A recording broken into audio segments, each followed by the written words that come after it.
TV7 Israel News is made possible thanks to your generous donations. Shalom, good evening. This is TV7 Israel News broadcast to you from Jerusalem. And in today's top stories, Israeli Prime Minister Benjamin Netanyahu asserts that the IDF will broaden its operation into the town of Rafah. U.S. President Joe Biden highlights his administration's intention to erect a pier on the shores of the Gaza Strip to accommodate a maritime humanitarian corridor. Former U.S. Secretary of State Mike Pompeo warns in relation to Mideast hostilities that the worst is not behind us. Israel remains clear-eyed on its goal vis-à-vis the Islamist Hamas in particular and the Gaza Strip at large. Israeli Prime Minister Benjamin Netanyahu, speaking at an officers' course graduation ceremony, re-emphasized the objectives as the IDF persists in its fight ahead.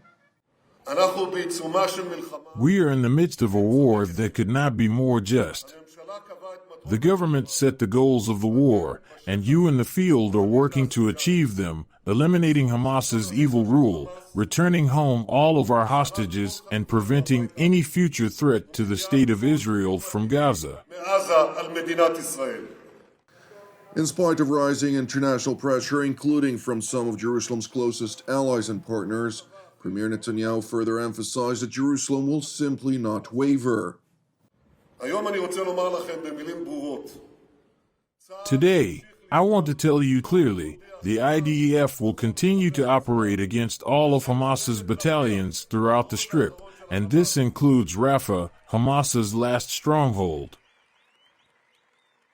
Whoever tells us not to operate in Rafah is telling us to lose the war, and that will not happen. At the same time, we will take vigorous action in the other sectors against whoever seeks to destroy us, including on the northern front. Whoever has not yet been convinced by our strength would do well to look at what is happening to the enemy strongholds in Gaza. Our enemies have brought unprecedented destruction upon themselves. Those who talked about spider webs are today meeting lions. The Israeli Prime Minister went on to stress that mounting international pressure demands of Israeli society to close the ranks and remain steadfast in ensuring that those who perpetrated the atrocities of October 7th will face justice. Indeed, there is international pressure, and it is increasing. But it is precisely when the international pressure increases that we must close ranks among ourselves. We must stand together against the attempts to stop the war.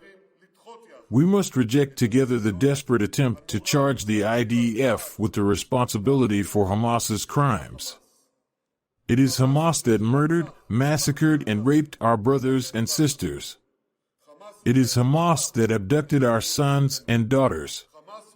It is Hamas that is perpetrating war crimes against its people and ours on a daily basis. And we are fighting these monsters in order to ensure our very existence. Even as we defend ourselves, we are defending the most sacred values of the free world and human society as a whole.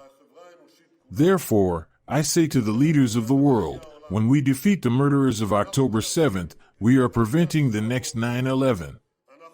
The entire civilized world should support the Israel Defense Forces and the State of Israel.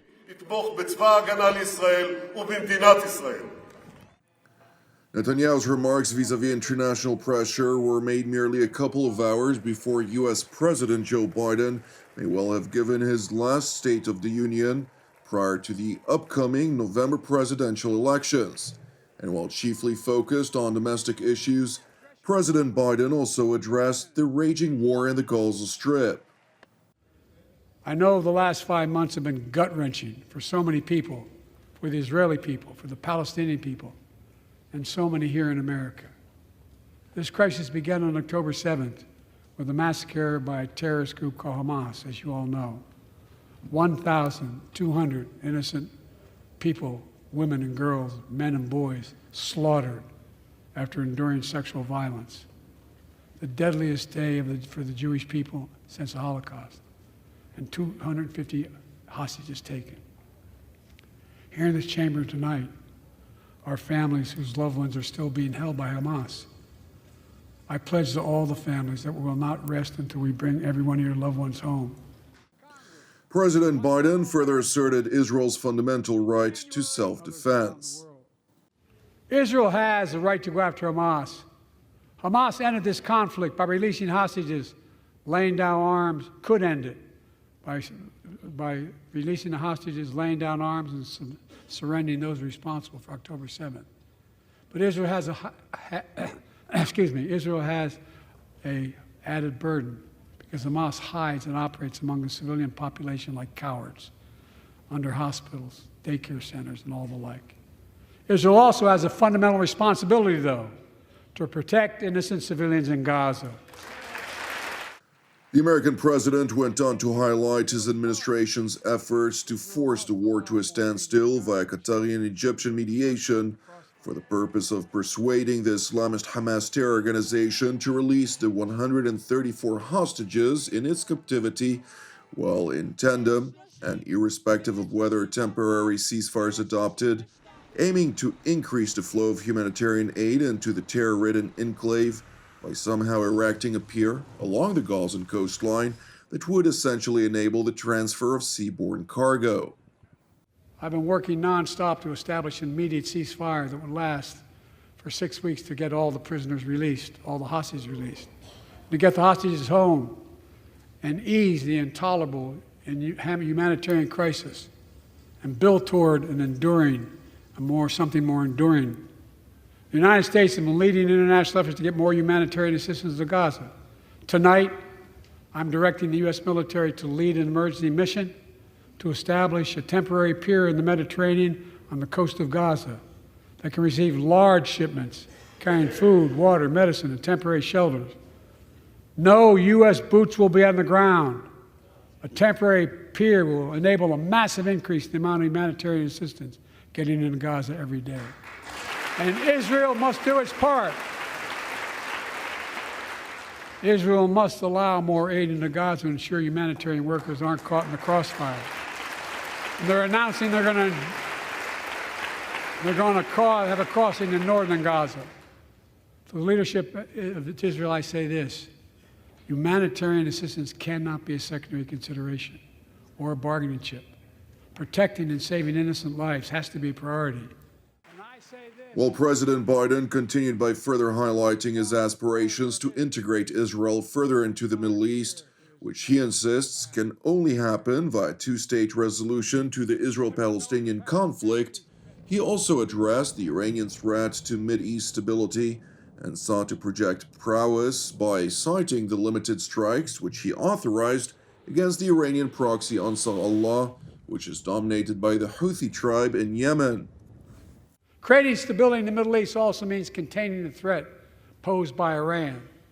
That's why I built a coalition of more than a dozen countries to defend international shipping and freedom of navigation in the Red Sea.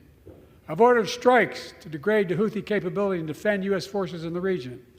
As Commander-in-Chief, I will not hesitate to direct further measures to protect our people and our military personnel. While President Biden was boasting over his proclaimed resolve to confront Iran's malign behavior in the Middle East, over the unrelenting strikes by the Iranian proxy Ansar Allah against freedom of navigation in the Strait of Bab el-Mandab and adjacent waterways, amongst others, at a Senate Armed Services Committee hearing, CENTCOM Commander General Michael Kurilla acknowledged that Iran, which directs and facilitates its proxies throughout the region, it is simply not deterred, other than in Iraq and Syria, which General Kurilla labeled as temporary. General Kurilla, last year at the same hearing, you said that Iran was undeterred. You've touched on this a couple times today. What's your current assessment? Iran deterred, not deterred? I would tell you Iran is undeterred in support to the Houthis. They are undeterred in their support to Hezbollah, their support to Hamas, the support into the West Bank. They are deterred right now in Iraq and Syria in their support to the Iranian-aligned militia groups, but not in terms of attacks, but not necessarily in terms of their funding and equipping. General Kurilla was further asked whether he was of an opinion that Iran was paying a cost for its aggressive behavior throughout the region.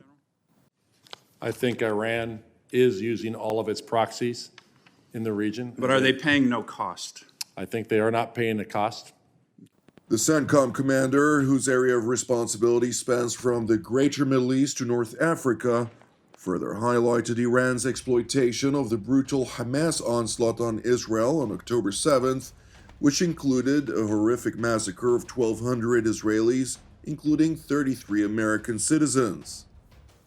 The events of 7 October not only permanently changed Israel and Gaza, it created the conditions for malign actors to sow instability throughout the region and beyond. Iran exploited what they saw as a once-in-a-generation opportunity to reshape the Middle East to their advantage. Iran has worked for decades to strategically encircle the region with its proxies, and in the past 6 months, we have seen every proxy in the Iranian threat network operationalized in Iraq, Syria, Lebanon, Gaza, the West Bank, and Yemen. Iran's expansive network of proxies is equipped with advanced, sophisticated weaponry and threatens some of the most vital terrain in the world with global and U.S. implications. Houthi attacks on international shipping and Iranian-aligned militia attacks on our forces in Iraq and Syria are a direct result of an Iranian threat that has been incrementally spreading. However, Iran knows that its decade-long vision cannot be realized if countries in the region continue to expand integration with each other and deepen their partnership with the United States. General Kurilla further warned against U.S. complacency. CENTCOM provides strategic depth to our defense of the homeland, and American security and prosperity are at risk if we cede this space to Iran, terrorism, and China. Meanwhile, at a Q&A session at the Hudson Institute in Washington, D.C., former Secretary of State Mike Pompeo voiced criticism of the Biden administration's policy throughout the Middle East and elsewhere. They talk about deterrence like it's a slippery slope to war, whereas we would see deterrence as the way of preventing war. I think that's exactly right. They'll constantly, when you hear the National Security Advisor or the Secretary of State in the administration, when you hear them talk about things we could do in response, it is always, but if we do that, there's the risk that this will be perceived as escalatory, as opposed to, no, this might finally demonstrate American resolve or Western resolve, even if it's not the U.S. I think that's exactly right. We didn't get it right every day in the Trump administration, but we did understand how to wield both the information space and American power in a way that, we didn't have any wars. While speaking on a long list of strategic issues related particularly to the Russian war in Ukraine and the Hamas-instigated war against Israel, former Secretary Pompeo noted his worry that he believes that the worst is not behind us. I think the Iranians are still feel today like this is still go time. This is still testing time. So I'm worried that the worst is not behind us. Thank you for watching TV7 Israel News. It is important to highlight that TV7 Israel is a donation-based nonprofit ministry with all of our productions available free of charge. Therefore, we would appreciate it if you would consider making a donation. You can do so via our website at www.tv7israelnews.com. Separately, I'd like to encourage you, pray for the peace of Jerusalem and salvation of Israel. Jonathan Hessen wishing you a Shabbat Shalom u'Mevorach, and God willing, we'll see you during our upcoming TV7 Israel updates. Until then, Shalom from Jerusalem.